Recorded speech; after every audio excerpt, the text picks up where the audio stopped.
بسم اللہ الرحمن الرحیم الحمد للہ رب العالمین اللہم صلی علی محمد صلی اللہ علیہ وسلم۔ تصوف کی سیریز میں آج ہم ایک بہت بڑی شخصیت، شاید جو تصوف کی دنیا ہے اس میں جو موسٹ انفلوئنشل تھنکر یا صوفی رہے ہیں، شیخ اکبر امام ابن العربی۔ تو محمد بن علی ابن العربی الطائی الحاتمی ان کا پورا نام تھا۔ 560 ہجری میں وہ 1165 عیسوی اس میں آپ کی ولادت ہوئی تھی ابن عربی کی۔ تو اب مرثیہ جو کہ اسپین، تو جو اسلامی اسپین ہے اس کے مرثیہ شہر میں ابن العربی پیدا ہوئے تھے۔ اور کہا جاتا ہے کہ یہ جو وہ حاتم طائی جو خاندان تھا، حاتم بڑے مشہور ایک فگر رہے ہیں عرب ہسٹری میں، شاعری میں بھی، اور پھر وہ اپنی وہ فیاضی کے لیے بہت مشہور تھے۔ تو ان کے خاندان سے ان کا تعلق تھا۔ تو ان کے جو والد صاحب تھے وہ جو مرثیہ کا جو بادشاہ تھا اس میں ابن مردانش، تو وہ اصل میں آرمی میں ان کے والد صاحب کام کرتے تھے۔ اور آپ نے بڑی باقاعدہ جو فارمل ایجوکیشن تھی اس ٹائم کی وہ آپ نے حاصل کی تھی، لیکن اس کے بعد آپ مائگریشن ہو گئی تھی دوسری سٹی میں۔ لیکن آپ نے جو آپ کے والد جس طرح آرمی میں تھے، آپ نے اس میں یہ جو ملازمت یا پروفیشن وہ چوز نہیں کیا ابن عربی نے۔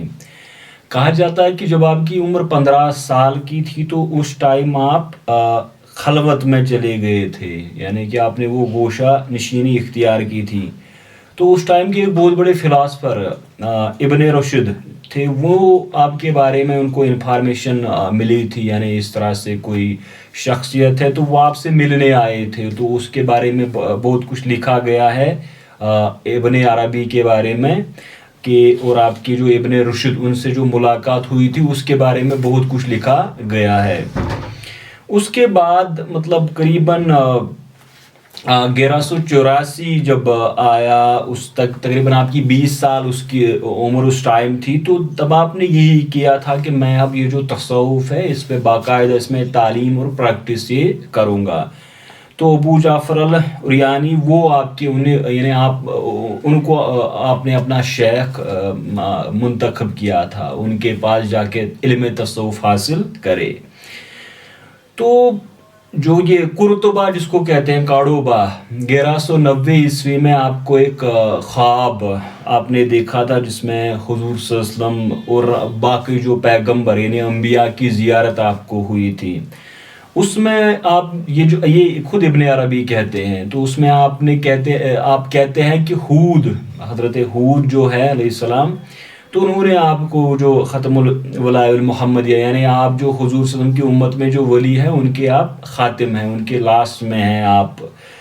تو یہ ایک بڑا اس پہ کوئی ڈیبیٹ بعد میں رہا کہ یہ ختم ولایت اس سے کیا مطلب وغیرہ، یا ابن عربی کا جو نبوت کا آپ کا جو کانسیپٹ یا ولایت کا کانسیپٹ ہے اس پہ ڈیبیٹس بھی ہے، بڑا کرٹیسزم اس پہ ہوا تھا، لیکن وہ ایک بڑا موضوع ہے۔ تو اس کے بعد آپ نے جب یہ جو آپ کے شیخ جب ان کی وفات ہوئی تو اس ٹائم غوث ابو مدائن یہ بھی ایک بڑے صوفی اس ٹائم کے تھے، تو یہ زندہ تھے، لیکن آپ نے ان کے جو شاگرد تھے ان کی مجالس میں آپ نے جانا شروع کیا تھا۔ اس کے بعد آپ اندلوسیہ چلے گئے تھے، اور جب آپ واپس وہاں سے آئے اس ٹائم آپ کے والدین ایک ہی مہینے میں دونوں ان کا انتقال ہوا۔ اس کے بعد آپ جو ابن عربی کی جو بہن تھی آپ نے اس کی ذمہ داری اٹھائی۔ تو پھر یہ یہاں سے فیض چلے گئے تھے جو ایک اور شہر اس ایریا میں پڑتا تھا، تو وہاں آپ کی عبداللہ بدر الحبشی جو کہ پوری زندگی یعنی ایک لائف لانگ کمپینین آپ کے بن گئے تھے، پھر ابن عربی کے تھے۔ اور اس کے بعد آپ نے یہ فیصلہ کیا تھا کہ میں اب حرم یعنی یہ جو حج کے لیے اس کے لیے میں جاؤں، اور 1201 عیسوی میں آپ چلے گئے تھے۔ قریباً 1202 عیسوی میں آپ مکۃ المکرمہ پہنچ گئے، یعنی ابن العربی اب حج کے لیے گئے تھے۔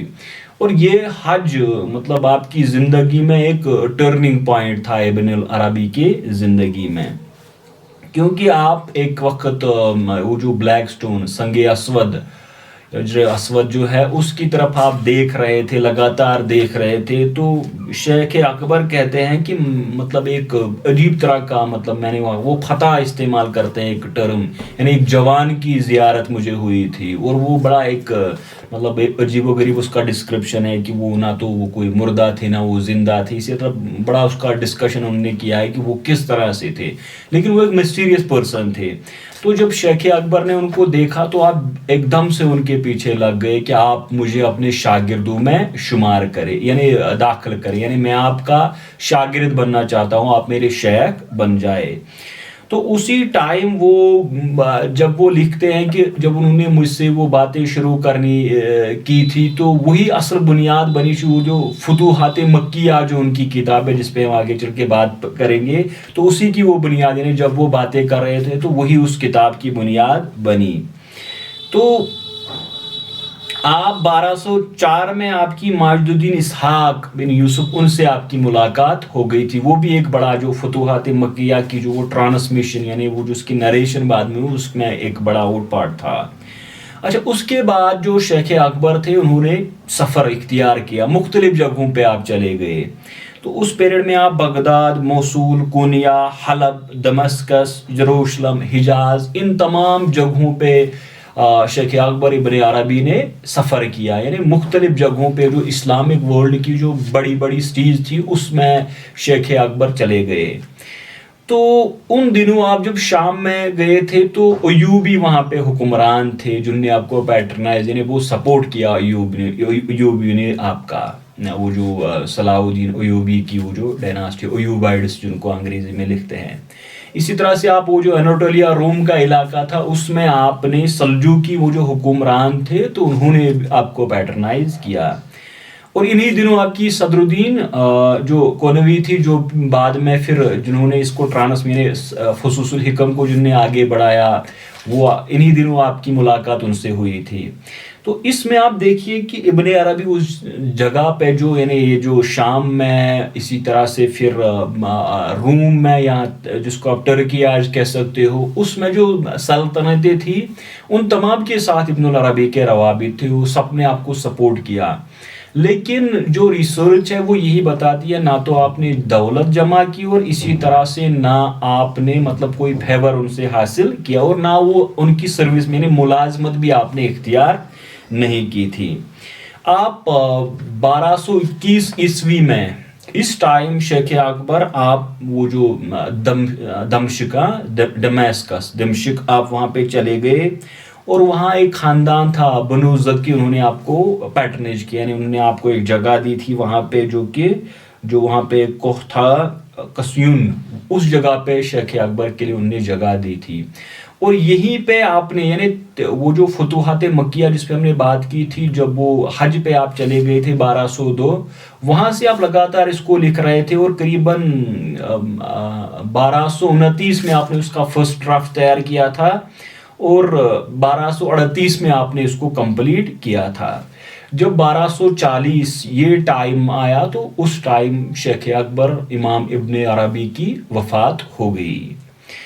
اچھا، اب آپ دیکھیے کہ یہ ان کے تھوڑا ایک خاکہ تھا ان کی زندگی کا، شیخ اکبر وہ کہاں رہے، کس طرح سے ان کی زندگی میں مجھے مختلف تبدیلیاں آئی۔ ان کی کتب یعنی کتابوں کی اگر ہم بات کریں تو سینکڑوں کی تعداد میں ان کی کتابیں ہیں شیخ اکبر کی، لیکن ہم ان کی 2 کتابوں کے بارے میں بات کریں گے۔ تو ایک تو ہے الفتوحات مکیہ جس کو میکن اوپننگس یا ریولیشن یہ اس کا نام دیا جاتا ہے، جو فتح اوپننگ یا ریولیشن جس طرح سے اس کو انگریزی میں ٹرانسلیٹ کیا جاتا ہے۔ تو یہ مطلب اس کے 6 پارٹس ہے اس کتاب کی، جیسا کہ میں نے پہلے آپ کو بتایا کہ یہ قریباً 30 سال تک مطلب اس پہ ابن عربی کام کرتے رہے اور پھر تقریباً 30 سال بعد اس کو انہوں نے مکمل کیا تھا۔ تو اس کا پہلا جو ہے وہ معارف پہ ہے، پھر اس کے بعد معاملات پہ ہے، پھر احوال پہ ہے، پھر منازل پہ ہے، پھر منزلات پہ ہے، پھر مقامات پہ ہے۔ ان تمام ٹرمز پہ ہم بات کر چکے ہیں اپنے پہلے پارٹس میں۔ تو گویا کہ یہ پورا ایک سسٹم جس کو کیا آپ کہیں گے کہ یونیورس کیسے ایک سپریچول یونیورس کیسے چلتا ہے، یا جس کو کاسمالوجی مطلب سائنس میں پڑھا تو ابن عربی کا، اس طرح سے ایک پورا ایک سپریچول یونیورس کیسے چلتا ہے، اس پہ شیخ اکبر نے اس کتاب میں بات کی ہے. تو آپ دیکھیے اس میں پھر سپریچول نالج پہ بھی ہے، پھر بیہیویئر پہ ہے، پھر اسٹیٹس پہ ہے، پھر سپریچول اسٹیشنز پہ ہے، اسی طرح مطلب مختلف معاملات پہ شیخ اکبر نے بات. اور اس کو مطلب اردو ٹرانسلیشن بھی تھوڑی، اس کی پہلے پارٹس جو ہے، جو والیومز ہے، جلد ہے، ان کی اردو ٹرانسلیشن بھی ہوئی ہے. اچھا، ایک اور مطلب ان کی کتاب ہے فصوص الحکم، تو اس کو رنگ سٹونز یا بیزلز آف وزڈم اس طرح سے اس کو مطلب انگریزی میں ٹرانسلیٹ کیا جاتا ہے. تو یہ بھی لکھتے ہیں کہ کوئی 1229 یا جو 627 ہجری تھی اس ٹائم وہ لکھتے ہیں کہ مجھے حضور صلی اللہ علیہ وسلم ان کی زیارت ہو گئی تھی. تو پھر شیخ اکبر کہتے تھے کہ ان کے ہاتھ میں ایک کتاب تھی، انہوں نے مجھ کو یہ کتاب دی، یعنی وہ خواب کی بات کر رہے ہیں. اور جب میں نے ان سے کتاب لی تو انہوں نے کہا کہ اس کو آگے آپ پہنچائیے تاکہ لوگ اس سے مستفید، یعنی بینیفٹ لوگوں کا اس کتاب سے ہو. یہی وہ جو فصوص الحکم ہے، اور بڑی مشہور ان کی کتاب ہے. آپ سمجھے کہ ابن العربی کی ایک آئیڈینٹی ہے جس پہ سینکڑوں کتابیں چاہے اس کے حق میں کمنٹریز یا رد میں لکھی گئی ہو ابن عربی کی، لیکن بہت مشہور ہے یہ. تو اس میں انہوں نے ہر ایک پیغمبر پہ جو قرآنک پروفٹ ہے اس پہ ایک چیپٹر انہوں نے لکھا ہے. اور پھر وہ مطلب اصل میں وہ کہتے ہیں کہ آپ پروردگار کا جو معرفت ہے وہ اسماء الحسنین، ان کے جو نام ہیں ان سے ایک، پھر وہ مطلب صفات اللہ تعالیٰ کی بات کرتے ہیں. پھر ہر ایک پیغمبر میں وہ ایک خاص چیز کا وہ ذکر کرتے ہیں، یعنی آپ اس پہ ڈسکشن کرتے ہیں.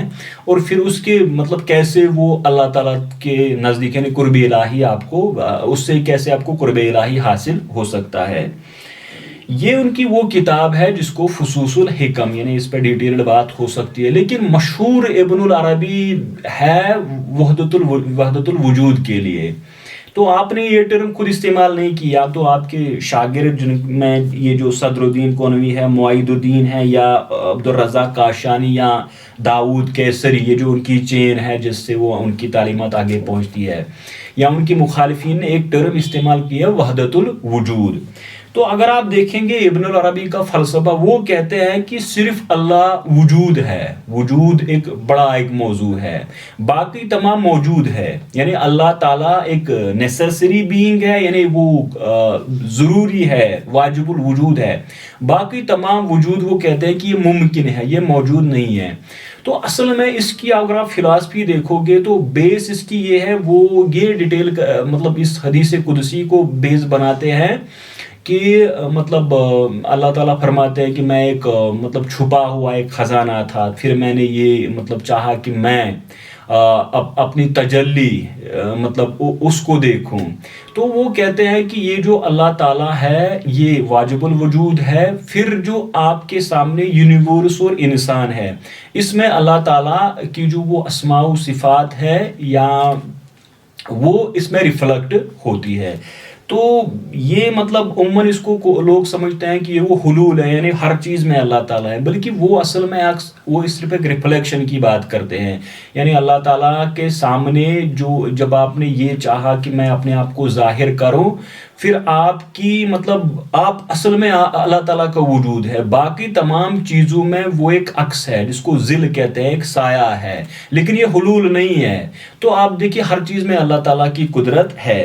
تو یہ پھر اس میں وہ اس لحاظ سے بیان کرتے ہیں جس کو وہ مائکروکازم انگریزی میں کہتے ہیں، یعنی پوری جو وہ اللہ تعالیٰ کی قدرت، یعنی ذات کو آپ نہیں پہچان سکتے، صرف آپ اسماء و صفات کے ذریعے اللہ تعالیٰ کو پہچان سکتے ہو یا ان کا قرب حاصل کر سکتے ہو. تو وہ یعنی انسان میں وہ ظاہر ہوتا ہے، آپ کی جو وہ قدرت ہے یا آپ کے وہ جو اسماء و صفات ہے وہ انسان میں ظاہر ہوتے ہیں. یعنی یونیورس میں وہ انڈیفرینشیٹڈ ہے، لیکن یہ جو ڈیفرینشیٹڈ ہے لیکن انسان میں انڈیفرینشیٹڈ، یعنی مکمل طور پہ وہ انسان، اس میں وہ نور محمدی کی بات یعنی محمدی ریئلٹی کی بات کرتے ہیں، اور پھر وہ انسان کامل کی بات کرتے ہیں، جس طرح وہ مرد مومن ڈاکٹر اقبال کی شاعری میں وہ جو آیا ہے، فلسفی میں آیا ہے، یعنی کس طرح وہ اللہ تعالیٰ کی قدرت کس طرح سے ظاہر ایک انسان میں ہوتی ہے. تو وہ یہی کہتے ہیں کہ مطلب اللہ تعالیٰ اپنے آپ کو مینیفیسٹ یعنی انہی ناموں سے کیا جاتا ہے، ڈیوائن مطلب ناموں سے. تو آپ یہی سمجھے کہ صرف وہ اس میں یہی کہتے ہیں کہ وجود صرف اللہ تعالیٰ کا ہے، باقی تمام چیزیں موجود ہیں. یعنی اصل ہر چیز میں اصل چیز صرف ایک ہے، اللہ تعالیٰ کی ذات. باقی تمام چیزیں جو جن کا ظہور ہوا ہے وہ اسی مطلب اللہ تعالیٰ سے ہوا ہے. اس لیے صرف اللہ تعالیٰ وجود ہے، یعنی جن کا ہونا ضروری ہے اور جو ضروری ہے، باقی تمام چیزیں ممکن ہے. اور پھر یہی وہ جو قدرت الہی ان تمام چیزوں میں ہے، اس کو وہ جو پھر ٹرمنالوجی میں دی گئی ہے وحدت الوجود. تو یہ حلول کے قائل نہیں تھے شیخ اکبر ابن عربی. اچھا، یہ پھر آپ غیب سے آپ وہ یعنی کشف اور مشاہدہ، یعنی غیب سے آپ کا کیسے مشاہدہ ہوتا ہے، آپ پہلے چھپے ہوئے تھے پھر آپ کیسے ظاہر ہو گئے. تو یہ آپ نے مطلب ایک وہ جو میرر جس پہ ہم نے غزالی کی بھی بات کی تھی کہ ایک آئینہ ہے، یعنی اس میں ریفلیکٹ ہوتا ہے جو اللہ تعالیٰ کی قدرت ہے یا اللہ تعالیٰ کی جو اسماء و صفات ہے، یہ اس مطلب اس دنیا میں یا انسان میں ریفلیکٹ ہوتا ہے. تو صرف یہی ہے کہ اللہ تعالیٰ مطلب ریئلٹی وہی ہے، نیسیسٹی وہی ہے، وجود وہی ہے، باقی تمام ممکن ہے، ان میں وہ ظاہر ہوتا ہے. تو ایک مطلب ایک بڑی فلاسفی ہے ان کی، اور پھر وہ پورا ایک سپریچول یونیورس کیسے قائم ہوتا ہے، پھر اس میں انبیاء اور اولیاء. لیکن اس میں حلول، جہاں تک میں نے اس میں پڑھا ہے تو حلول کا اس میں بالکل بھی دخل نہیں ہے کہ ہر چیز میں اللہ تعالیٰ، ہر چیز میں اللہ تعالیٰ کی قدرت ہے. یا آپ اس کو کہہ سکتے ہو جس طرح آئینے میں ایک شخص ہوتا ہے تو ہر آئینے میں اس کا عکس ہوتا ہے. لیکن وہ مطلب جو انسان ہے، مطلب اگر میں اپنے آپ کو مختلف، میرے سامنے شیشے ہو پھر میں دیکھوں تو ہر آئینے میں میرا وہ عکس ہوگا، یعنی امیج ہوگی، لیکن اصل میں صرف میں یہاں پہ ہوں تو آئینے میں میرا حلول نہیں ہوتا ہے. اسی طرح سے وہ اللہ تعالیٰ کا ہے کہ آپ اصل میں نیسیسٹی یا وجود ایک ہے، باقی تمام کائنات انسانوں میں وہ ایک ریفلیکٹ کرتا ہے. تو اللہ پھر یونیورس یعنی کائنات اور پھر انسان، ان میں ایک تمام کیا ریلیشن ہے، کیسے یہ وجود میں آ گئے ہیں، یعنی ایولوشن اس کا کیسے ہوا ہے، اور پھر یہ جو کریشن انسان میں مکمل ہوتی ہے. یہی ریلیشن ابن العربی اصل میں اس پورے ایک فلاسفی میں وہ سمجھاتے ہیں جس کو کہ وحدت الوجود کہتے ہیں. اور پھر اس کا وہ انسان کامل میں پرفیکشن اس کو انسان کامل میں آ جاتی ہے. تو یہ اصل میں ان کی بات، یعنی اس پہ ہم الگ سے بھی بات کر سکتے ہیں، لیکن اصل چیز یہاں پہ ہے یعنی کیا وہ ابن عربی مطلب ان کی فلاسفی کیا ہے. اور پھر ایک اور بات جو اس میں سمجھنے والی ہے، وہ عقل کے ذریعے وہ یہ نہیں مانتے ہیں کہ اس میں اللہ تعالیٰ کو ہم سمجھ سکتے ہیں. اسی طرح سے وہ قلب کو، یہ علم کا مطلب جس جگہ آپ علم حاصل کر سکتے ہو وہ قلب ہے. یہ تمام چیزیں وہ ابن عربی جن تمام چیزوں پہ وہ بات کرتے ہیں. تو گویا کہ آپ سمجھے کہ وہی جو چھپا ہوا ایک تھا، غیب تھا، پھر وہ شہادت یعنی وہ کیسے بن گئے، یعنی اللہ تعالیٰ نے اپنی قدرت کا اظہار کیسے کیا. کیونکہ ذات کو کوئی جان نہیں سکتا. اب صرف اسماء و صفات پہ بات ہوتی ہے تو پھر آپ نے یعنی مطلب اپنے نور سے حضور صلی اللہ علیہ وسلم کا نور کو پیدا کیا، پھر اس نور سے آگے سب کو بنایا. تو اسی لیے ابن عربی یہ کہتے تھے کہ انسان کے لیے ضروری ہے کہ وہ اپنے آپ کو پہلے پہچانے، یعنی اللہ تعالیٰ وہ مطلب عربی کی وہ مشہور بات ہے کہ من عرف نفسہ، کہ اس نے نفس کو پہچانا اس نے اللہ کو پہچانا. تو یہی یعنی اگر انسان اپنے آپ کو پہچانے تو اس کو سمجھ آ جائے گا کہ اللہ تعالیٰ مطلب وہ کیا ہے، اس کے بعد وہ اللہ تعالیٰ کا قرب حاصل کر سکتا ہے. تو انشاءاللہ تعالیٰ ہم اس کو آگے بڑھاتے جائیں گے. اور اب ہم صوفی سلاسل پہ یعنی صوفی آرڈرز یا صوفی برادرہڈ اس پہ ہم بات کریں گے. آج اسی پہ اس کا اختتام کرتے ہیں. وآخر دعوانا الحمدللہ رب العالمین. والسلام علیکم ورحمۃ اللہ.